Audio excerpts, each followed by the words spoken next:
What's up, guys? Today I'm gonna be doing a review on a watch. This is a Cartier watch, as you have surmised from the title itself. Cartier, for those who don't know, is a legendary French brand that specializes in high-end jewelry, and their watch division in particular is handled by the Richemont Group. In terms of revenue, they are second as of 2025. As far as watches go, Cartier is known for icons such as the Tank and Santos. However, in 2016, Cartier released something completely different, and it was a watch which was designed for the modern gentleman. So it had an in-house movement, a completely new case shape, which is very rare for any watch brand to do, and arguably one of the best Cartier modern designs. Then Cartier just discontinued it. So before we bring in the star of the show, uh, wristwatch check is Seiko SPB 289 Prospects Edition. This is a limited edition, of course, and yeah, one of them. So the watch in question here today is the Cartier Drive de Cartier with reference number WSNM0009. So the Drive collection was launched in 2016, and Cartier wanted a watch inspired by classic automotive culture, which was elegant, refined, masculine without being too aggressive. Unlike the Tank or Santos, this wasn't based on historical archives, and it was a completely modern Cartier design. Aside from that, despite being a strong design and having great mechanical credibility, the Drive somehow disappeared from the Cartier catalog from 2022 onwards. Today, it exists only on the secondary market, and collectors are starting to pick up on it and slowly starting to notice it again, because this is quite a unique watch, as you can just see sitting here. Now, coming to the watch itself, the first thing that stands out about this watch in particular is the case shape. As you can see, Cartier calls this a cushion shape. This is somewhere between a square and a circle, maybe sort of a squircle, but it's not exactly that either. This watch measures 40 across and about 41 millimeters from lug to lug, with a thickness, and get ready for it, of roughly 11 millimeters. So you can see how thin it actually is. It's really impressive. And aside from that, this watch on paper, it sounds and it is quite well balanced, although it is a tad bit on the larger side. I don't particularly have large wrists, so let's see how this works. My wrist, for reference, is around 6.5 to 6.75 inches. So this is about the limit of what I can pull off.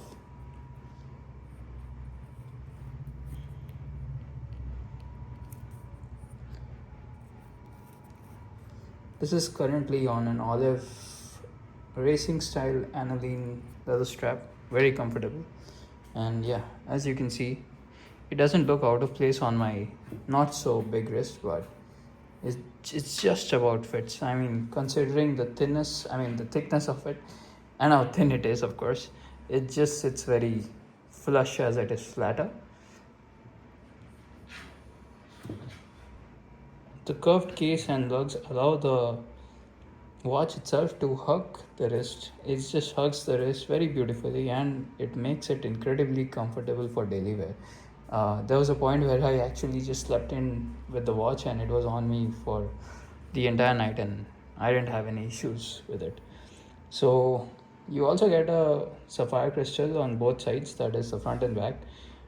This is a sapphire sandwich of sorts, and Cartier's signature octagonal crown topped with blue cabochon or whatever that thing is called, as you can see. Of course, it's a beautiful piece of jewel. Cartier being a jewelry brand, they have their good attention to detail, and this is what sets it apart as a Cartier, of course. The cabochon here is made out of synthetic sapphire, as is the cabochon in most stainless steel Cartiers, if not all. I believe the models with precious metals have the real sapphire stone set in there. But yeah, as you can see, it's a really, really beautiful touch. A very deep blue. Now, the real star of the reference of this particular watch is the dial, of course.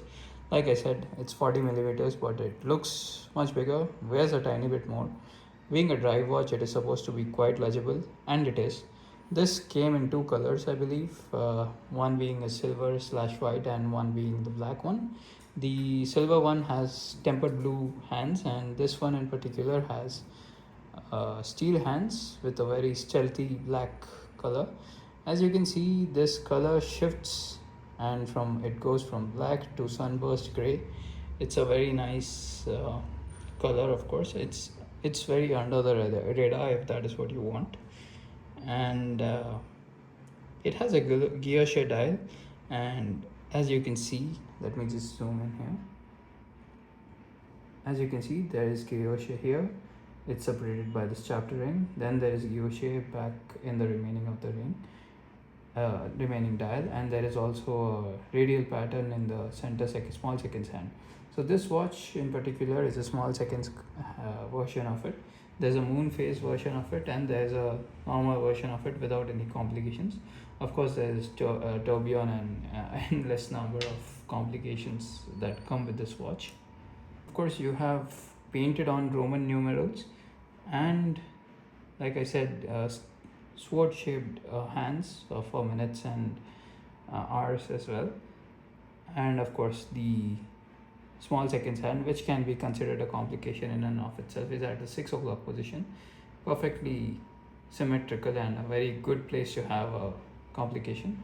Of course, you also have the date complication here as well, and I don't know how well the camera would pick it up, but this date complication isn't exactly white. It is more so gray slash silver in color. You have Swiss made written here, Cartier, and nothing else as such on the dial.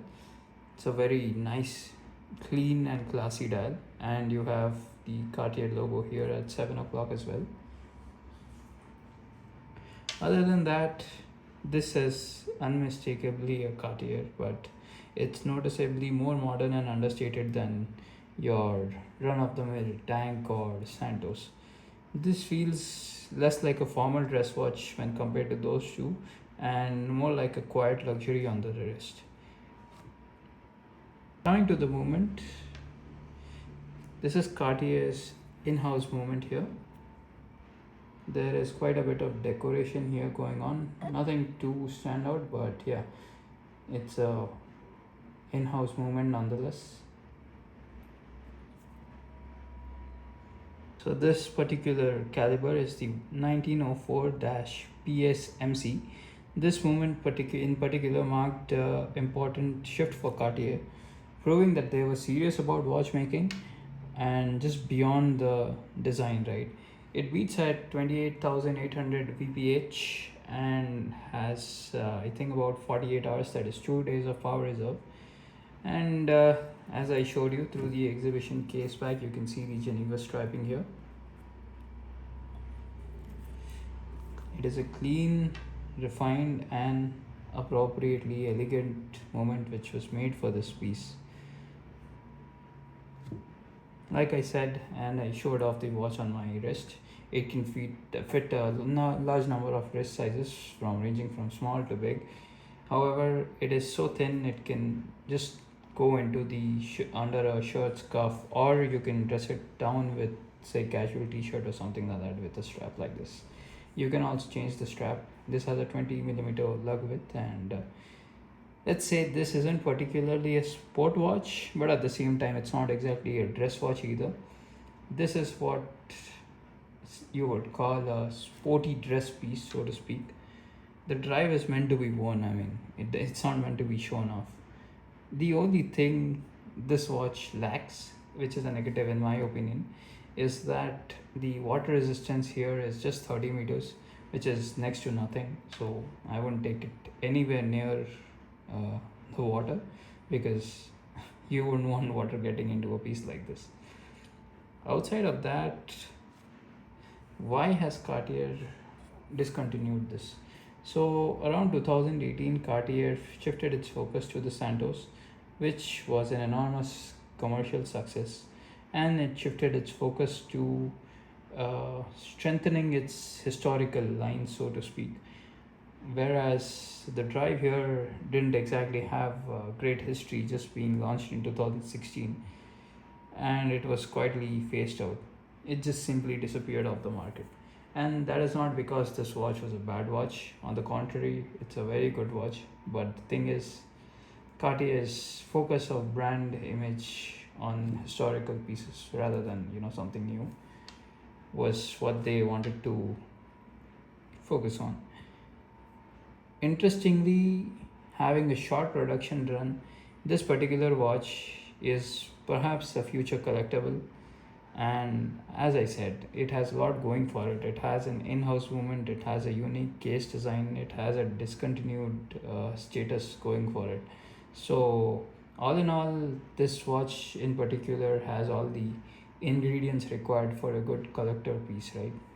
So rather than that, to sum it up, like I said, this is unmistakably a Cartier. It uses the unique design language which is proprietary to Cartier, and you can just pick it up. If you know what a Cartier looks like, this is a Cartier.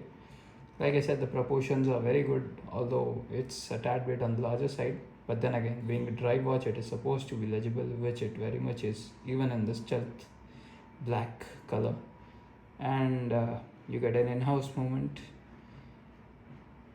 Coming to the cons, I guess, like I said, the water resistance is one thing, and those that love their watches on bracelets have some bad news here for you, because this comes on an alligator leather strap with a deployant clasp. So I've switched it out on to this olive leather strap for now. Of course, being a 20 there is a plethora of options here, and to some I guess it is a bit less recognizable than a Santos or a say tank. So if you're into that, other than that, what else? I've covered everything. Yeah, the case is largely here polished except for very slight brushing and slight bit of brushing on the sides, but that's about it. My final thoughts on this are this particular watch, that is the Drive de Cartier, that is Drive of Cartier in French. It doesn't chase attention. And let's say if Cartier Santos represents confidence, the Drive represents restraint, yet being modern. And sometimes one can say that the most interesting watches are ones that quietly leave before the world fully understands them, and that is when they come to the spotlight. So this has been the Cartier Drive de Cartier. Hope this review was good. Hope that I could perhaps shed some light onto this model, because I couldn't find many videos on it. That's about it. Like the video, subscribe to the channel, and peace out.